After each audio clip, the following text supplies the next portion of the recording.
আজ অসহায় এক মায়ের কাছ থেকে লাকড়ি কিনলাম। রাজধানীর সোহরাওয়ার্দী উদ্যানে লাকড়ি সংগ্রহ করেন এই মা। মানুষের বাসায় কাজ করেন? জি জি সোহরাওয়ার্দী উদ্যানে আজকে আসছেন কখন?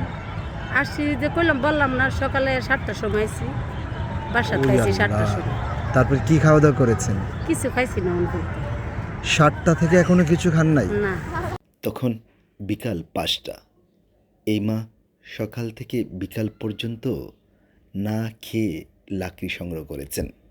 আমরা নিজে কষ্ট করে টুয়াইছি, আপনি যদি বা অনায় লয়ে যাবেন গা লিস্কার লইটা নিবেন গা, লইদের মধ্যে টুয়াইছেন না, টুয়াইতে না আর হুড় কাপড় দা খাইছি।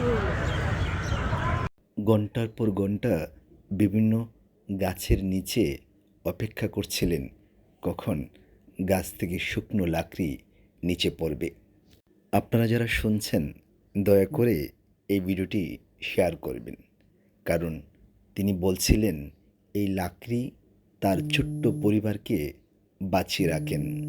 ভেতরে থাকা দুঃখ দুর্দশার কথাও বললেন সন্তানরা অনেক সময় মাকে দেখেন না।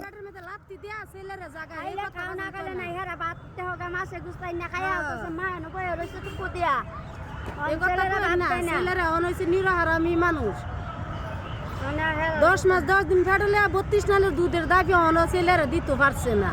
এই জিনিসটা কয়জন বুঝে?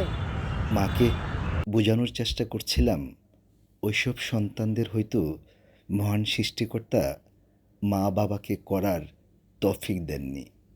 যেই সন্তানের ভাগ্যে মা বাবাকে কিছু করার সমর্থন থাকে না, কিংবা মহান সৃষ্টিকর্তা সেই সমর্থন ওই সন্তানকে দেন না, সেই সন্তান এই পৃথিবীর সবচেয়ে বড় অসহায়। এই মার কাছ থেকে আমি 700 টাকা দিয়ে অল্প লাকড়ি কিনলাম। এ মা বারবার বলছিলেন আমি সত্যি কি তার কাছ থেকে লাকড়ি কিনব কি না।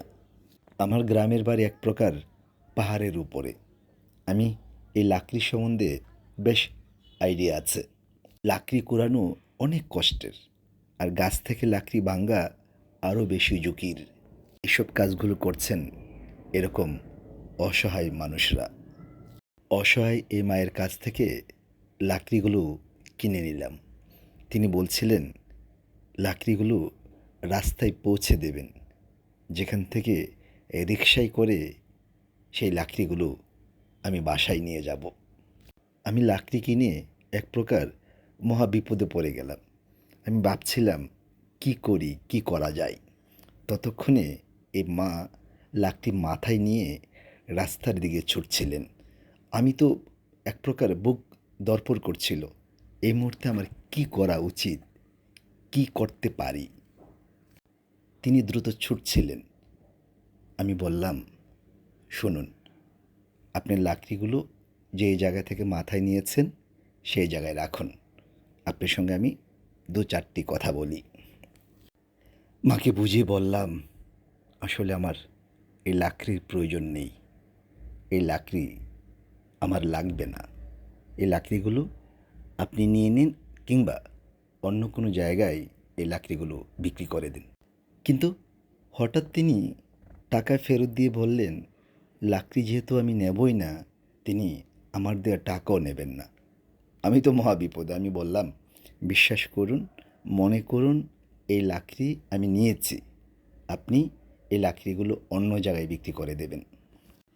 তিনি কিছুতেই মানছিলেন না। সাধারণ মানুষ এরকমই হয়। এক পর্যায়ে আমি কৌশলে তার সঙ্গে বিভিন্ন আলাপ করছিলাম আর বলছিলাম আপনি অনেক ভালো, অনেক বিনয়ী, অনেক কষ্ট করে আপনি এই কাজগুলো করছেন। আপনি যদি আমাকে কোনো দিন দাওয়াত দেন, নিশ্চিত আপনার বাসায় গিয়ে আমি খাবার খেয়ে আসব। আস্তে আস্তে তিনি আমার অনুকূলে আসলেন।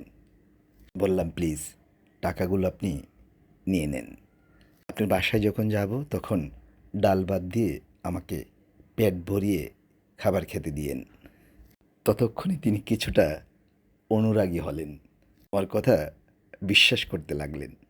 আমাকে ওয়াদা করে বললেন আমি যেন নিশ্চয়ই তার বাসায় গিয়ে এক মুঠো ভাত খাই। পরে যে আমাকে 100 না 200 টাকা দিয়ে বলল আপনি কিছুটা খেয়ে নিন। বললাম না আমি কিছু খাবো না, আপনি খেয়ে নিন। এই লাকড়িগুলো আপনি রিকশায় করে সোজা বাসায় নিয়ে যায়েন। আমি আবারও প্রতিশ্রুতি দিয়ে বললাম, আপনার চেহারা আমি চিনে রাখলাম। কামরাঙ্গী চর গিয়ে আপনাকে খুঁজে আপনার বাসায় বসে ভাত খেয়ে আসবো। নিশ্চিত থাকুন আপনি। আপনারা যারা এই ভিডিও দেখছেন, আপনাদের প্রতি আবারও শ্রদ্ধা এবং ভালোবাসা জানাচ্ছি। এই ভিডিওটি শেয়ার করার জন্য অনুরোধ করছি, তার কারণ এখানকার যারা সাধারণ অসহায় মানুষ আছেন তারা যেন একদম নিরাপদে এই সোহরাওয়ার্দী উদ্যান থেকে লাকড়ি কুড়াতে পারেন। এইসব অসহায় মানুষদের যেন কেউ বিরক্ত না করেন, লাকড়ি কুড়াতে কেউ যেন বাধা না দেন। আশা করি ভিডিওটি শেয়ার করবেন।